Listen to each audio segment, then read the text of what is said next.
Suko na talaga yung Warriors dito kay Giannis Antetokounmpo sa trade mga pare ko dahil base mismo sa report ni Brett Siegel, tinanggihan pala mismo ng Milwaukee Bucks ang trade offer ng Warriors. Samantalang ang Lakers ngayon gumawa na ng unang hakbang nila sa trade deadline na to sa pagkuha dito sa sharpshooter na si Luke Kennard at ginamit nila si Gabe Vincent at yung 2032 second round pick nila para makuha to sa Atlanta Hawks. Ito yung inaasahang malaking tulong sa backcourt para kay Luka at Austin Reeves na magpapataas ng shooting efficiency nila dahil meron niyang 53% sa field samantalang 49% naman sa threes. Ito yung malaking boost para sa scoring output ng Lakers sa bench. Ang inaasahan pa nga dyan, pwedeng merong panghakbang sa trade deadline ang Lakers ngayon na nagkakagulo ng araw lahat ng team. Ang Lakers na nanatili pa ring tahimik at kalmado sa kabila ng mga yan at may mga report na possible na nakaabang pa rin yung mga yan sa buyout contract sa ngayon. Ang Lakers kasi may mga report pa rin na handang gamitin sa trade lahat ng expiring contracts nila para sa roster upgrade.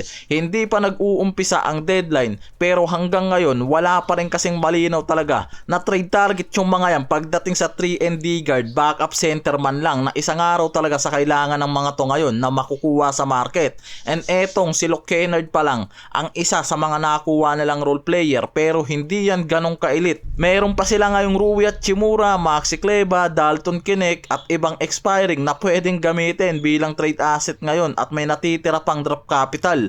Based sa mga legit source na may malaki pa ring posibilidad na ang Lakers gumawa ng trade ngayon sa deadline. Kung gagawa man nga raw to ng hakbang ngayon, possible na pag-upgrade sa starting unit o sa bench nila ang gawin ng mga to at gamitin pa rin yung mga expiring contracts at draft picks na natitira. Sa 3-and-D guard kasi, ang isa sa pinaka-trade option ngayon ng Lakers itong si Donte DiVincenzo. Samantalang sa big naman itong si Nick Claxton. Yan ngayon yung mga report na top target pa rin ng Lakers sa trade deadline na to. Malinaw kasi na ang Lakers malaki pa rin talaga yung pangangailangan sa rim protection at interior defense lalo na dahil sa inconsistent form ng kanilang mga big men. Si Nick Claxton kasi isa sa pinaka-versatile na defensive big sa market. Athletic, good shotter, blocking, rebounder at efficient sa finish inside. Kaya hindi pa rin yan nawawala sa radar ng Lakers hanggang ngayon. Malaki rin yung problema ng mga to pagdating sa perimeter defense sa 3-point shooting. Si Luke Kennard ngayon ang nakuha nila pero pwede kasing hindi pa rin yan ganong kalaki ang impact pagdating sa backcourt nila. Kaya yung isa pa sa tinatarget nila dyan, itong si Donte DiVincenzo na high energy guard wing na marunong mag-press sa ball, pressure sa defense at may solid shooting slash playmaker na pwedeng bumagay nga raw talaga sa laro na itong si Luka at Lebron. Yung kontrata kasi ni Claxton ngayon, descending contract na sa Nets, meaning mababawasan palalo yung sweldo niya sa mga susunod na taon.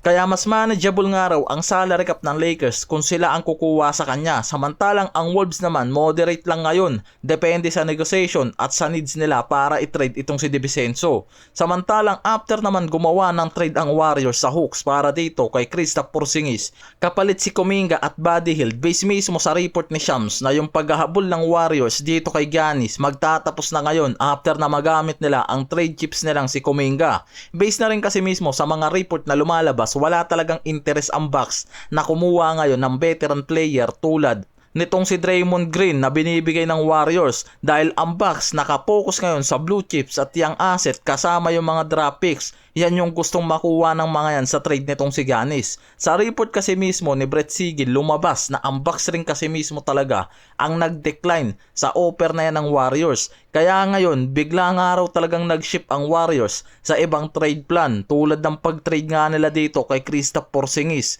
Kaya ngayon talagang tapos na yung paghahabol ng Warriors para makuha itong si Giannis at maugnay kay Stephen Curry. Iyan yung pinakamalabo ng araw na mangyari sa ngayon para dito sa Warriors dahil sa paggamit nila ng iba nilang trade asset para dito kay Giannis. Pero hindi rin naman nga raw talo ang Warriors sa pagkuha dito kay Porzingis dahil ang pinakahabol nga lang raw ng mga to yung pagpapalakas ng interior depth nila and pwede nga raw na ito rin yung maging sagot. Ang problema lang yung injury niyan na kailangan nga raw masolusyonan.